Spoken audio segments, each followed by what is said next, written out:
మిత్రులారా, అక్కినేని నాగార్జున పుట్టినరోజు కాగా మాస్ సినిమా వాడవాడల షోలు 2 రోజులుగా ప్రదర్శించబడుతున్నది. ముఖ్యంగా ఈ పుట్టినరోజు యొక్క హీరోలకు వేయడం ఒక సహజ ప్రవృత్తి అయితే, నాగార్జునకు ఈ సంవత్సరం పుట్టినరోజు షో విశేషమైపోయింది. కారణం, ఏ రాహువో ఏ కేతువో ఏ దృష్టినో తగిలింది నాగార్జున కానీ అభిమానులందరూ ముక్త కంఠంతో ఏకంగా ప్రీతంగా థియేటర్లో డెకరేట్ చేసి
మరెవరినో సాటిస్ఫై చేసేదానికి చేసిన ఈ చిన్న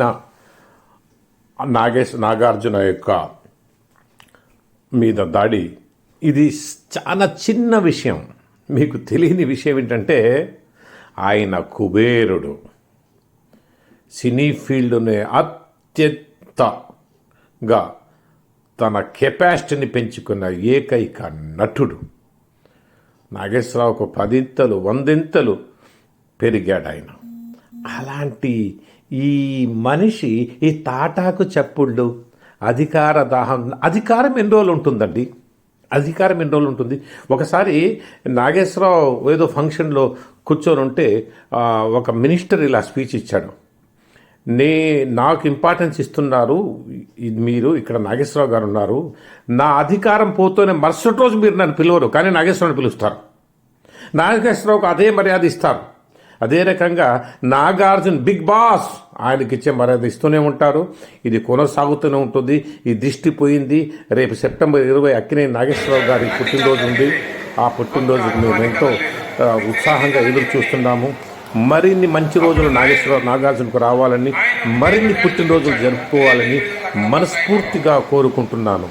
మీరందరూ చూపే ఈ ఉత్సాహానికి ఎంతో కృతజ్ఞతలు తెలుపుతూ, ఇంకా రాబోయే శతజయంతి ఉత్సవాలు, అక్కినేని గారి యొక్క శతజయంతి ఉత్సవాలను మీరు తిలకిస్తారని, మీరు కూడా ఇదే ప్రోత్సాహం చూపిస్తారని మనస్ఫూర్తిగా కోరుకుంటూ, మీ యొక్క ఆ అన్న లేకపోతే అక్కినేని నాగేశ్వర అభిమాని నేను కేపీ ఇబ్రాహిం ఖాన్ ఇదే ఉత్సాహాన్ని నా హీరో అక్కినేని నాగేశ్వరరావు చూపిస్తారని ఆశిస్తున్నాను. ఇప్పుడు మీ కేపీ ఇబ్రాహిం ఖాన్. అసలు ఎవరంటే నాగేశ్వరరావు గారు 2వ స్థానం ఇచ్చింది? రండి చూద్దాం ఎవడో. నాగేశ్వరరావు రామారావు అంటే సంతోషిస్తాం, కానీ రామారావు నాగేశ్వరరావు